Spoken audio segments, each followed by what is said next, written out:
So there's a message right now that's going absolutely viral, and the message is, act your wage, you are just a number. So that was the 7-second TikTok video that got millions and millions of views and got a ton of coverage from the media. And Valerie Tompkins, who's the girl that made the video, basically said she was working at a job for 10 years, and after putting in her 2 weeks notice, her employer locked her out of her laptop within 10 minutes.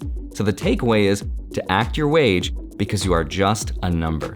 And her video got a lot of hilarious responses like, never go above and beyond either, and just act your wage. Use your job to fund your career or investments and dip as soon as you can. The takeaway, don't put in your 2 weeks and just leave. These companies do not care, do your job and just go home. So in today's crazy video, I wanna share with you some data that will actually surprise you. I wanna join this conversation and share with you some personal experiences, so let's get into it. Hi, my name is Andrei Jikh. Hope you're doing well, cover the finance, and stay for the life lesson at the end of this video. So, couple interesting observations about act your wage, because this is not a new concept. There have been a lot of variations pretty recently, thanks to the pandemic, for example. The Great Resignation in 2021. Millions of Americans quit their jobs in 2021, some for better opportunities, some for a career break. The pace of quitting continued well into 2022. This chart tracks job openings and labor turnover in the US economy. JOLTS for short. This is where huge amounts of people quit their jobs thanks to problems like wage stagnation in the face of inflation, limited opportunities for advancing their career, hostile work environments, lack of benefits, inflexible work policies, and just overall not being satisfied with their job. And most of the people that ended up quitting were workers from industries like hospitality, healthcare, and education. In other words, industries that provide the greatest impact on society, but also are the least appreciated. Then last year in 2022, we saw the rise of movements like anti-work. In fact, there's a subreddit community of several million members that share their anti-work ideas. Also, happens to be a treasure trove of gold and memes that everyone can relate with. Like your company telling you that you need to work harder, like it's survival mode, but you're just not paid enough to care. We also saw the rise of quiet quitting, which is where people mentally check out of their job just to do what is expected of them. Quiet quitting is referring to a situation where employees are making a choice to not necessarily go above and beyond what they're being asked to do. In other words, what they're paid to actually do rather than going above and beyond. Like working overtime? No thanks. Late night emails? Ignore those. Since then, the trend has spread like wildfire with hashtags like quiet quitting, quitting, and quieting. If this movement had a spirit animal that summarizes how we all feel, it would definitely have to be Nicolas Cage in this interview. I am not on any social media. It's antithetical to my beliefs. But here I am doing this. His face and enthusiasm really says, you paid me just enough to do this, but not enough to pretend I enjoy it. And isn't that how we all feel at our jobs sometimes? So needless to say, people are waking up and realizing the value they provide for other companies, and as a result, this is getting a lot of traction and people are having a lot of really interesting conversations. And the first one is act your wage. Valerie says that companies will want you to go above and beyond and give an extra 10%. Go 110%, right? But once you take on the additional responsibilities, she says you won't necessarily get the additional pay for it, and you can't scale back down to just 100% because then it makes you seem really lazy.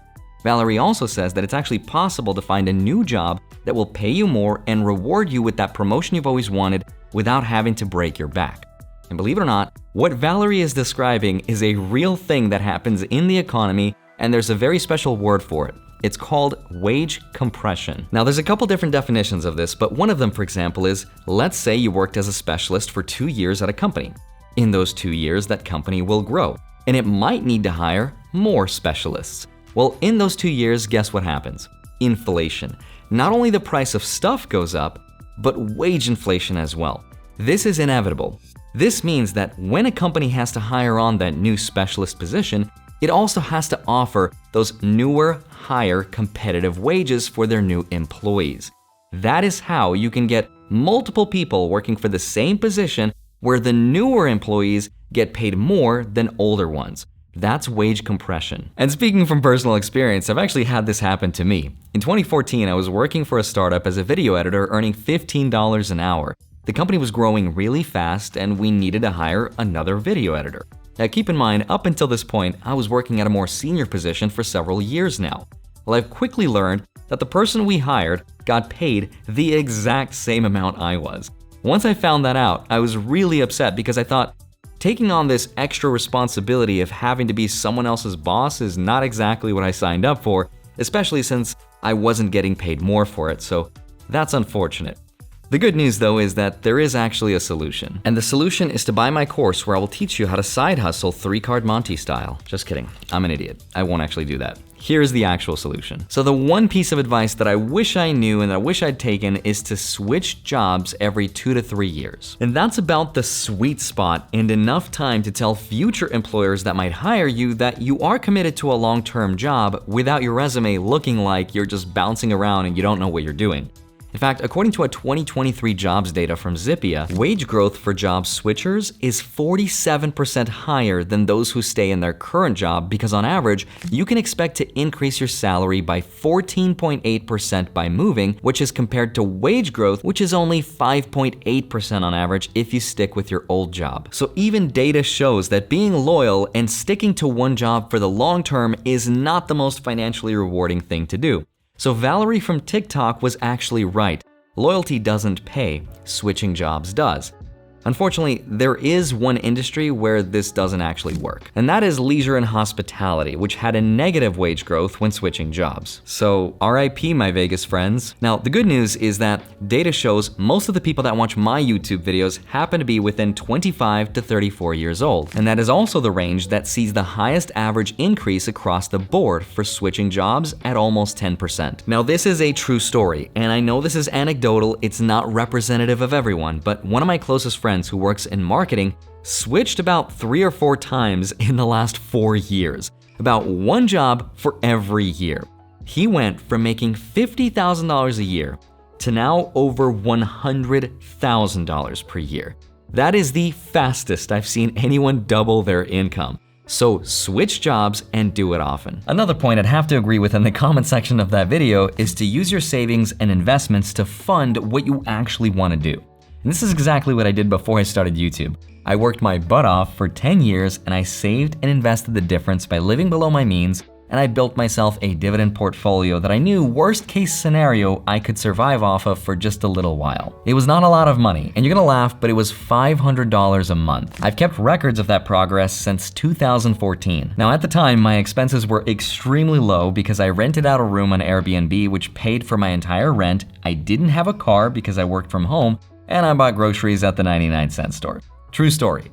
It's also why in 2019 I looked like this. But the really important point is to live way below your means, to save as much as you can, invest the difference so you can build yourself a cushion of investments or cash. That way you give yourself the comfort of having a choice. And speaking of choices, point number 4 is don't quit without a plan. Something that I wish I didn't do. I remember it like it was yesterday. It was late at night. It was the UNLV campus in March of 2017. I used to go to the gym there. And I got a call late that night from my boss after weeks of negotiating and trying to raise my pay. After almost 10 years of helping build a startup, I felt I deserved to earn $100,000 a year. That was my goal. And I said, look, I'm turning almost 30 this year and I need to see some potential for growth opportunity in this industry. And I remember getting a call back and being told I would not be getting paid more money. I was extremely emotional on the phone. Didn't sound like it, but I was. And I just blurted out the words, well, then I guess I quit. Just like that, it was the end of my almost 10-year career with that company. I did not have a backup plan, and in hindsight, I'm glad I didn't. But it made things really stressful, and I don't think it needed to be as stressful as it was. But I did learn a couple really important lessons along the way. And one of them is that I was an employee. I was not owed anything. It was a transaction and I was paid. I was paid not what I deserved, but what I negotiated. And what I negotiated was based on the value that I provided, which was based on the moments that we sometimes get leverage, moments of leverage that I did not take advantage of because I felt really bad, like I was taking advantage of someone else. But later I learned that that's sometimes how business is conducted. And sometimes we get tricked into believing that we're working for a small family, to put in the extra time and the extra hours, especially around the holidays. But somehow, whenever I needed a favor, it turned into a big corporation with strict rules and policies. It was interesting how the equation flipped around when it benefited the company. What I ultimately learned is that loyalty is extremely valuable, but only to yourself and to your own values. And if you don't feel valued, then find someone that will. Data shows you'll get paid more. Oh, and take vacations often. Data shows more than half of vacationers actually got a promotion in the last 2 years as compared to those who didn't take one. Now, I'm not exactly sure as to why that is, but if I had to take a guess based on my life experience so far, it's because people don't really appreciate the value of your presence until they feel your absence. And this kind of makes sense because it's only when you're gone do people feel the real impact of your work. So don't be afraid to remind people of your actual value and have fun doing it. I'd love to hear your thoughts. Let me know what you think. I hope you have a wonderful rest of your day. Smash the like button, subscribe if you haven't already. Don't forget to grab your free stocks. Links are down below, and then go track them automatically with the spreadsheet link down below in my Patreon. Love you. Thank you so much for watching this video. I'll see you back here on Monday and Friday, sometimes a Wednesday. See you soon. Bye-bye.